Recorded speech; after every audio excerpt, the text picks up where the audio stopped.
మరి ఆయన welcome back to the debate. Balakote గారు నమస్కారం. నమస్తే సార్.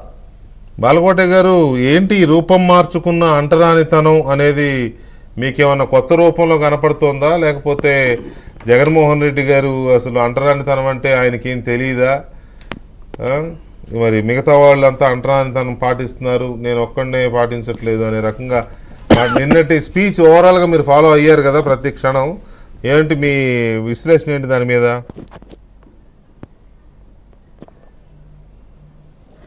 వెంకటకృష్ణ గారు ధన్యవాదాలు. నమస్కారం. కోండ్రు మురళి గారికి, సీను గారికి జై భీములు. నిన్న ఇటుగుడి డాక్టర్ బిఆర్ అంబేద్కర్ 200 అడుగుల ఎత్తు విగ్రహావిష్కరణ సభ సందర్భంగా తెల్లవారుజాము 6 గంటల దగ్గర నుంచి రాత్రి 7 గంటల వరకు నేను కూడా హౌస్ అరెస్ట్లో ఉన్నాను. కాబట్టి ఆమూలాగ్రంగా జగన్మోహన్ రెడ్డి గారి ఉపన్యాసాన్ని చాలా వీక్షించారు. అంటే వెంకటకృష్ణ గారు అంటరానితనం అంటే ఏంటి, అంటరానితనం ఎలా వచ్చింది, ఇది ఎలా పోతుంది, ఇది ఏ యుగాల నాటిది, ఈ చర్చోపచర్చల సంగతి నేను పోను. కానీ ఆంధ్రప్రదేశ్ సంగతే మనం మాట్లాడుకుందాం. ఈ 3 పదాలు మీరు కూడా వినండి.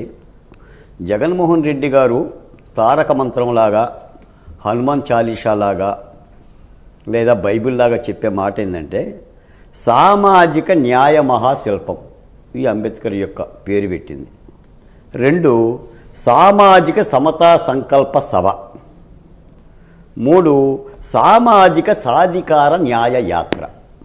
ఇది జగన్మోహన్ రెడ్డి గారు రేపటి 60 రోజుల ఎన్నికల్లో ఆయన వేసుకున్న డయాస్, ఇది వేదిక.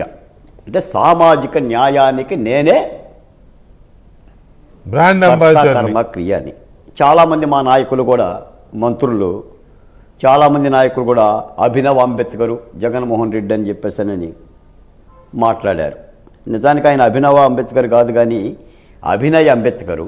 అంటే అభినయం చేయగలడు అంబేద్కర్ లాగా. కాకపోతే ఈ స్క్రిప్ట్ రాసిన సజ్జల్ గారు ఈ నీలకంఠం ఇవ్వటం మర్చిపోయింది, లేకపోతే ఇది కూడా మెల్ల వేసుకుని మాట్లాడేవాడు. సజ్జల గారు రాసింది అదే విజయవాడ మహానుభావుడు ఎవరో మరి కాళిదాసు కవిత్వం కొంతంటే నా పైత్యం కొంతని నేను చెప్పాను కదా నిన్నో మొన్నో. సార్ అరుస్తాడు సార్ రేపు పొద్దున సభలో నా నా నా అని విపరీతమైన అరుపులు అరిచాడు.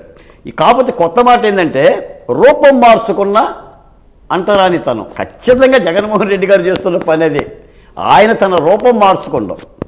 ఈ పక్కన అంబేద్కర్ బొమ్మకి పర్లాంగు దూరంలో జనపల్లి సావిత్రమ్మ ఆమరణ దీక్ష కూర్చుంది, సుబ్బరాజు ఆమరణ కూర్చుండు, బాలకోటయ్య దళిత సమూహం మొత్తం కూడా దీక్షలో కూర్చుంటున్నారు కోడికత్తి విడుదల కోసం బెయిల్ ఇవ్వమని. ఆయనేమో అంబేద్కర్ ఉపన్యాసాలు చెప్తున్నాడు. అసలు ఒకటే మాట వెంకటకృష్ణ గారు, చంద్రబాబు నాయుడు గారి భుజాల మీద తుపాకులు పెట్టి ఈ రాష్ట్రంలో ఎస్సీలను, ఎస్టీలను, బీసీలను, మైనార్టీలను కాల్చేయటమే ఆయన లక్ష్యం. తద్వారా రాష్ట్రాన్ని కూడా కాల్చేయటమే. పేరేం చెప్తాడంటే చంద్రబాబు నాయుడు గారు అని చెప్తాడు. ఆయన ఏం చెప్పాడు, ఈ మార్చుకున్న అంటరానితనం, నేను అమరావతిలో భూములు ఇస్తానంటే చంద్రబాబు నాయుడు గారు అడ్డుపడ్డాడు, ఇది మా రూపం మార్చుకున్న అంటరానితనం అని అన్నాడు. ఆ భూములు చంద్రబాబు నాయుడు గారియా లేదా జగన్మోహన్ రెడ్డి గారియా? మీరు చంద్రబాబు నాయుడు గారి భూములు పంచితే నిజమే అనుకోవచ్చు, అవి రైతుల భూములు. నువ్వు రైతుల భూము అత్త సొమ్ము అల్లుడు దానం చేసినట్టుగా నువ్వు రైతుల సొమ్ము పంచుకుంటూ రూపం మార్చుకోవటం ఏంటి? నువ్వు రూపం మార్చుకున్నావు జగన్మోహన్ రెడ్డి గారు. మీరు అమరావతి రూపం మార్చారు సార్. ఎంత దుర్మార్గం.